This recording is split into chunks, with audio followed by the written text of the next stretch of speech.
Et donc, après avoir fait ce constat, après avoir dit le quoi, de la même manière, c'est un peu le pourquoi maintenant.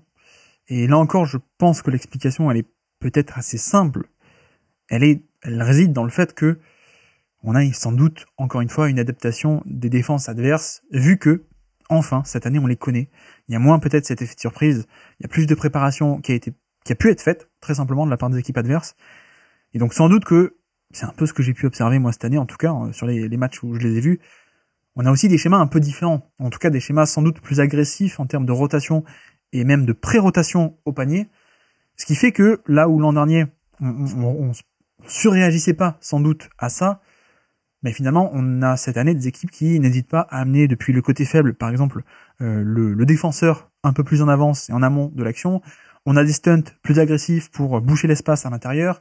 On surcharge le terrain autour d'une isolation parfois de Sabonis ou d'Aaron Fox, etc., etc. Donc bref, on déploie aussi des schémas plus agressifs parce que on sait que c'est une équipe qui est très bonne et donc la réponse adaptée. Je trouve que moi, les plans de jeu de cette année des défenses adverses qui sont mis en place, ce sont des plans de jeu qui mettent l'accent précisément sur le fait de bloquer l'accès au panier. On sait que c'est une attaque d'élite, la meilleure de NBA l'an passé. Que fait-on cette année ? On essaie de protéger un peu plus le panier, justement. C'est très simple, mais je pense que l'explication, elle réside là-dessus.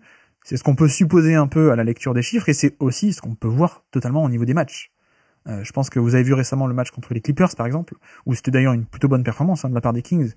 Mais voilà, il y a plein évidemment, j'ai des exemples que j'ai plus en tête. Je crois que le match à Miami aussi, où le Miami est extrêmement agressif, et ils le sont tout le temps. Mais Miami, Golden State aussi, je crois que la fréquence des tirs des Kings contre ce genre de défense qui aime bien surcharger le terrain, qui aime bien protéger le panier aussi, les Kings ont un peu plus de mal, je pense, à aller au panier et à provoquer des fautes que en fait, maintenant, il y a une réponse adaptée de la part des équipes adverses, en fait. Je pense, en tout cas, moi, le pourquoi, c'est un peu comme ça que je l'expliquerai, à mon sens. C'est que on avait une équipe qui allait au panier, qui provoquait des fautes, et que désormais, on a un peu cette réponse-là de la part des équipes, d'autant plus que, et c'est un peu là-dessus, je pense, que tout se joue, c'est que pour moi, on n'a pas affaire à une équipe implacable au panier. Comment dire ? Peut-être on peut appeler ça, pour moi, les Kings, c'est une équipe de drive, mais pas de drive malgré tout. Je sais pas si vous voyez un peu un peu l'idée. C'est un bon nom, ça. Peut-être que je vais le garder. Les drives malgré tout, comment est-ce qu'on pourrait définir ce concept ? Les drives malgré tout, c'est Luka Doncic. C'est Luka Doncic, c'est James Harden dans son prime, c'est LeBron James, voilà, c'est ce genre de joueur et de type d'équipe, c'est peut-être Trae Young, c'est des équipes comme ça, où en fait on a, quelle que soit la défense en face, en vérité on a affaire à une équipe qui a des excellents drivers, et donc même face à de bonnes défenses, on a tout de même cet impact sur drive qui est moins bon que face à Charlotte ou face à Détroit, mais qui reste tout de même assez bon et largement suffisant. Là, il se trouve que, avec les Kings, je trouve qu'on n'a pas du tout ça. Alors, on a un peu avec De'Aaron Fox, mais c'est un peu le seul, et De'Aaron Fox n'est pas encore totalement Luka Doncic ou autre pour un peu compenser à ce point le reste de l'effectif, mais pour moi, à part De'Aaron Fox, on avait une équipe qui faisait beaucoup de drives, et qui fait encore beaucoup de drives, mais c'est pas des drives malgré tout. C'est plutôt des drives dans le flow du jeu, c'est des drives à partir d'un dribble end-off, c'est des drives à partir d'un spot-up, donc les fameux spot-up drives où il y a un renversement de jeu, quelqu'un attaque à la réception du ballon, mais donc qui attaque un close-out et non pas une situation un peu fixe. Et grosso modo, je pense qu'on avait beaucoup de drives, et qu'on a encore beaucoup de drives, mais pas par des drivers un peu professionnels. C'était un peu des joueurs qui étaient mis dans des contextes et des situations qui étaient un peu optimisés, on va dire. Les drives étaient un peu faciles, et pour moi, par exemple, si on compare très simplement un drive de Kevin Huerter et un drive de Luka Doncic, les deux, ça s'appelle un drive, mais ils font pas le même métier. Évidemment. Et bon, je fais un peu d'exagérer pour que vous voyez un peu, je grossis le trait, bien sûr, pour que vous voyez un peu l'idée que j'ai développée, mais pour moi, il y a un peu ça, où cette équipe des Kings, il n'y a pas beaucoup de drive, malgré tout. C'était beaucoup on attaque un close-out, c'est beaucoup, on attaque en mouvement, c'est beaucoup dribble end-off, etc., etc., et c'est très bien. C'est très bien parce que c'est optimisé, mais du coup, c'est aussi une façon d'attaquer qui peut être plus facilement contrée. Et donc, cette année où, en effet, on fait venir plutôt la rotation ou la pré-rotation, on amène quelqu'un au panier, on vient boucher l'espace, bah là où avant, Malik Monk ou Harrison Barnes ou Kevin Huerter, ils avaient un chemin de drive relativement ouvert, bah cette année, quand il faut faire face à un défenseur ou deux, quand il faut se battre avec un stunt et puis ensuite une aide en deuxième rideau, bah ouais, c'est plus compliqué. C'est plus compliqué et eux, ils ne savent pas le faire. Là où vous prenez un driver professionnel, ok, c'est plus facile quand il y a personne, mais même quand il y a quelqu'un, il arrive à driver autour ou à driver malgré l'aide ou malgré l'espace bouché ou malgré plein d'obstacles qu'essaie de mettre la défense. Pour moi, c'est un peu ça le truc cette année. C'est qu'on a premièrement, d'une part, des plans de jeu beaucoup plus préparés et mis en place. Et deuxièmement, ces plans de jeu marchent parce que on avait aussi une équipe qui n'était pas des hauts paniers malgré tout. Et d'ailleurs, je peux essayer un peu de vous l'illustrer. En termes de drive, on n'a pas forcément moins de drive qu'avant. Je vous ai dit, on a moins de tirs au panier qu'avant. Ça, c'est clair. Moins de tirs au panier et moins de lancers francs. Donc, on pourrait se dire, ok, ils vont moins au panier. Mais en fait, non. En termes de drive, donc, je prends la balle depuis l'extérieur et je l'amène au panier. En termes de drive, on était 8e l'an dernier et 10e cette année. Donc, ça ne bouge pas en termes de fréquence de drive. Mais par contre, en effet, quand on regarde la productivité finale sur des tirs en fin de drive, l'an dernier, on était à 1,24 points par tir sur des tirs en fin de drive. 1,24. Donc, layup plus lancer franc, provoqué et rentré ou non. 1,24. Cette année, on est à 1,12. De 1,24 à 1,12 en termes de chiffres collectifs. Pour moi, c'est un peu ça le truc. Pour moi, c'est totalement ça, c'est-à-dire que l'an dernier, avec le flow du jeu et l'attaque qu'on développait, bah oui, ça permettait de mettre en position et d'optimiser plein de joueurs qui ne sont pas des drivers nés, mais qui avaient plein de points un peu faciles parce qu'on avait ce jeu, dribble and off, etc. Cette année, on a le même jeu, mais on doit faire face à des équipes qui sont prêtes, qui sont préparées. Et donc, les Kevin Huerter, les Harrison Barnes, les Davion Mitchell, plein de joueurs comme ça, quand il faut faire face à à des obstacles sur le drive, parce que les équipes sont prêtes, c'est plus la même histoire. Donc, il y a moins de tirs qui sont pris au panier au final, et puis il y a moins de lancers francs également provoqués au panier et sur des drives, donc voilà. Mais pour le coup, on est sur la même façon de jouer, hein. On est exactement sur la même façon de jouer qu'avant, c'est-à-dire le nombre de tirs pris par des porteurs de balles sur pick and roll. L'an dernier, ils étaient 29e en termes de fréquence, très peu de pick and roll frontaux, pris de manière frontale, en tout cas. Les Kings, c'est plutôt du dribble and off que du pick and roll à l'ancienne, on va dire, frontal et direct. Donc l'an dernier, 29e, cette année, 29e, ça change pas. On n'a pas une attaque qui évolue. Mais par contre, en effet, on passe de 0,96 points par possession à 0,89. Donc, moins efficace sur des pick and roll, des tirs pris par des porteurs de balles sur pick and roll, parce que je pense que la géométrie du terrain et les défenses que doivent affronter des drivers non élites, c'est pas pareil. Et de la même manière, en termes de dribble and off, on a la même chose. C'est-à-dire l'an dernier, premier de NBA en termes de fréquence, cette année, premier également. L'efficacité, 1,07 l'an dernier, 1,10 cette année. Donc, pour le coup, ce fameux jeu de dribble and off, ça marche pas mal. Vous savez, les jeux de main à main, les dribble and off, c'est les jeux de main à main, où un joueur va récupérer la balle des mains de son intérieur, donc en l'occurrence, souvent, Sabonis. Les Kings, dès qu'ils peuvent, ils peuvent développer leur jeu, et ça marche toujours pas mal, hein. Les dribble and off, donc les fameux, je viens chercher la balle et je prends le jump shot, notamment. Ça marche pas mal. Ça marche toujours aussi bien qu'avant. Le problème, c'est les tirs au panier. C'est les drives. C'est vraiment ça le problème. Donc, bref, essayons un peu de résumer. Résumons le quoi. On a une attaque qui est passée de première à seulement dans la moyenne parce que la transition est moins bonne et le demi-terrain est moins bon. Ok. Sur la transition, on est moins bon en efficacité, mais on est surtout moins bon en termes de fréquence. Il y a moins de contre-attaques qui sont faites par match. Pourquoi ? Sans doute parce que désormais on les connaît et donc les plans de jeu qui sont mis en place sont faits pour essayer de gommer, d'absorber ces opportunités sur transition. Et contre les Kings, on sait que si on arrive à prendre moins de paniers en contre-attaque, sans doute que ça aide pour gagner un match. Premier aspect. Deuxième aspect, le demi-terrain aussi est moins bon qu'avant. On était sur une attaque d'élite sur jeu opposé.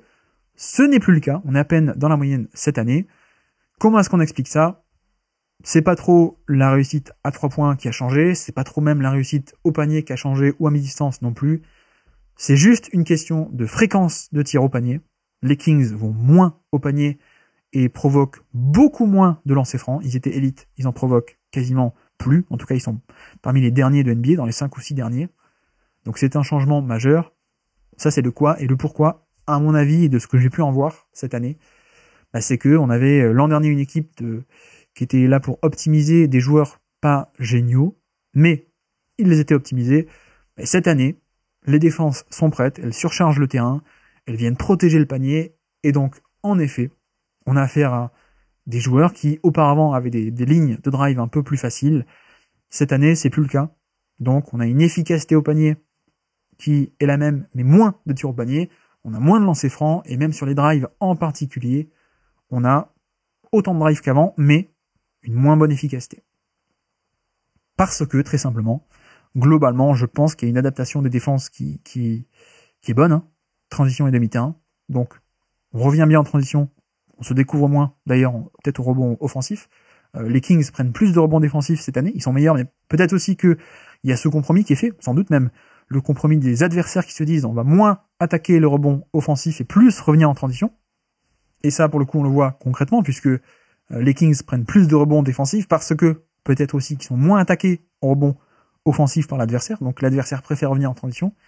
Et puis plan de jeu aussi, demi-terrain, on l'a dit, surcharger le terrain, essayer de compliquer la vie au panier, parce que c'est là que Sacramento faisait son beurre aussi notamment. Donc voilà, pour moi, il y a une première partie qui est le plan de jeu, globalement, transition et demi-terrain.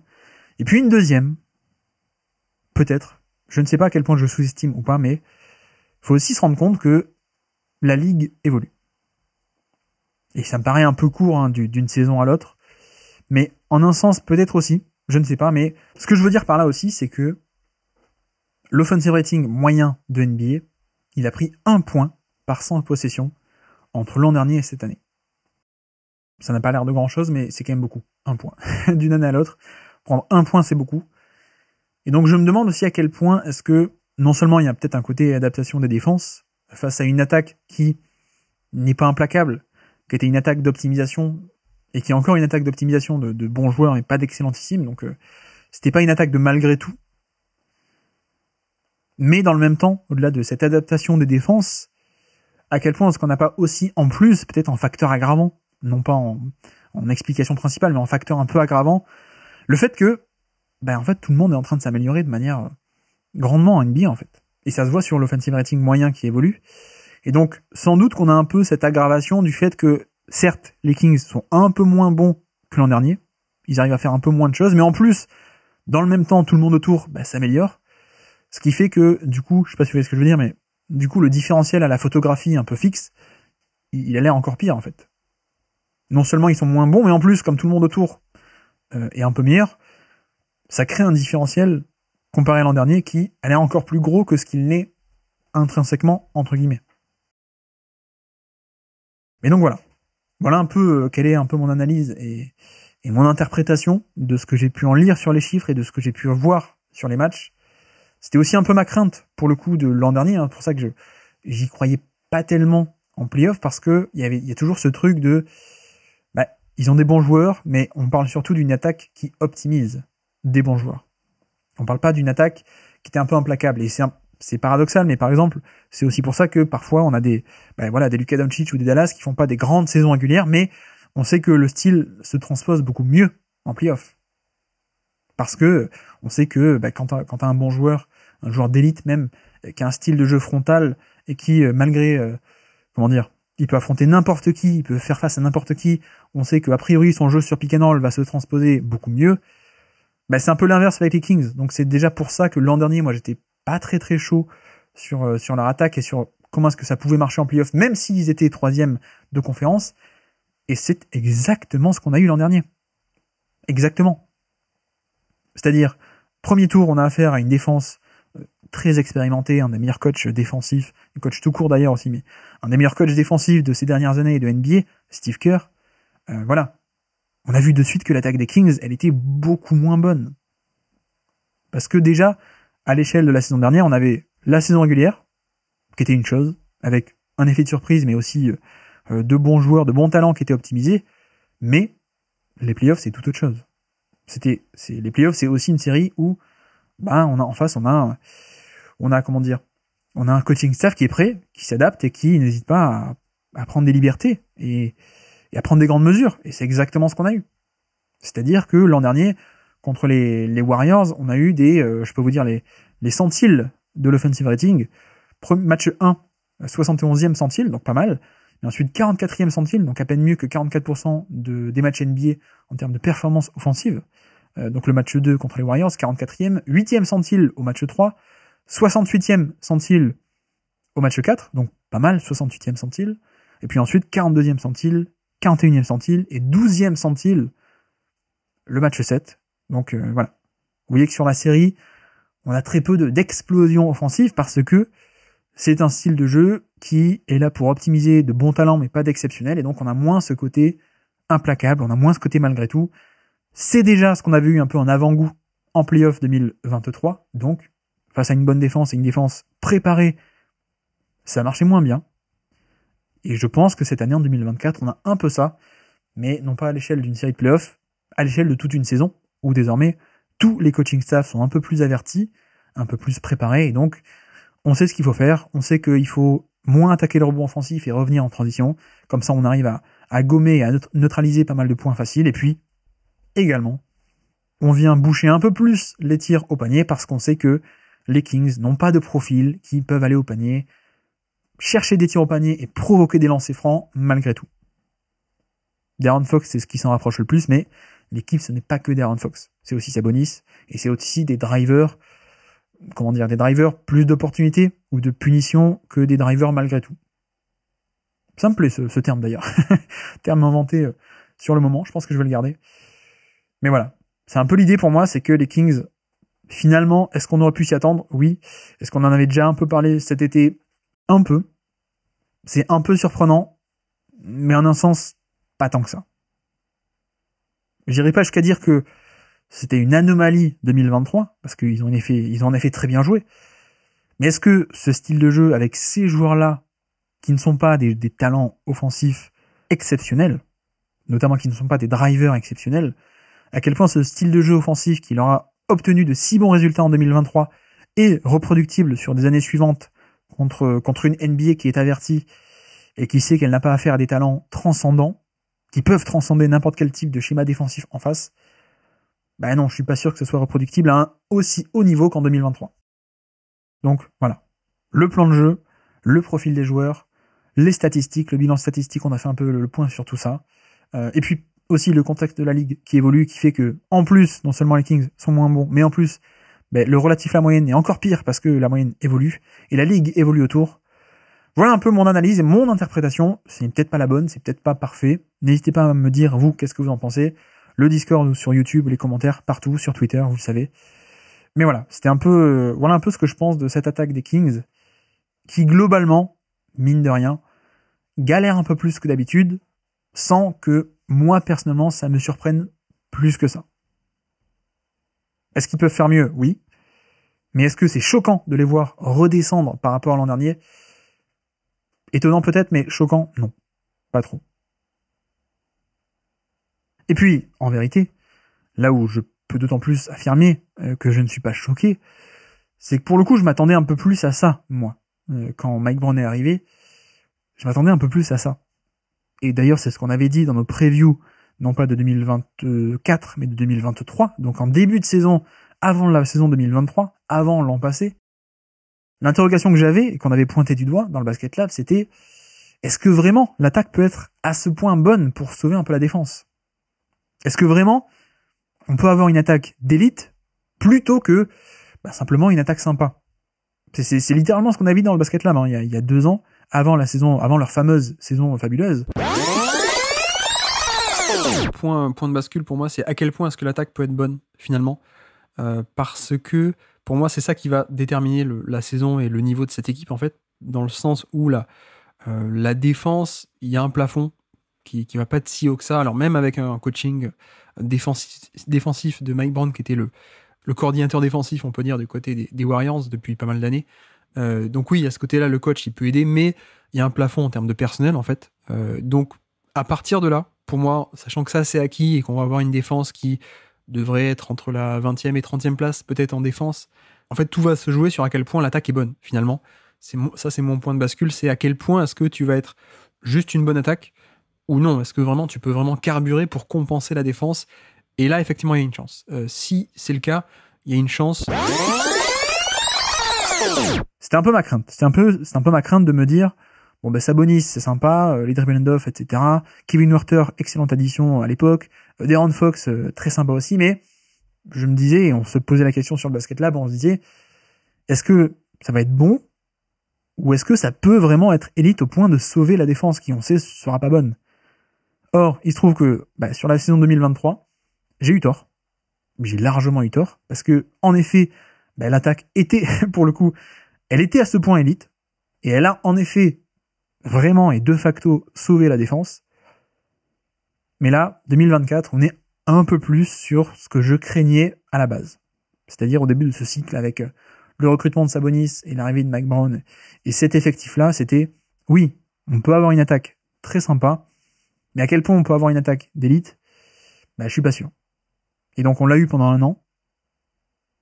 J'ai l'impression que après cette année, il y a un aspect d'adaptation des défenses en face qui fait que on va un peu plus les tester, on va moins leur laisser d'opportunités faciles, on va un peu plus tester ce côté implacable ou pas, justement, et que on se rapproche un peu plus de ce qu'on pouvait craindre au début de cette aventure, en fait, de cet effectif-là et de ce cycle-là, c'est-à-dire une attaque sympa, mais pas plus.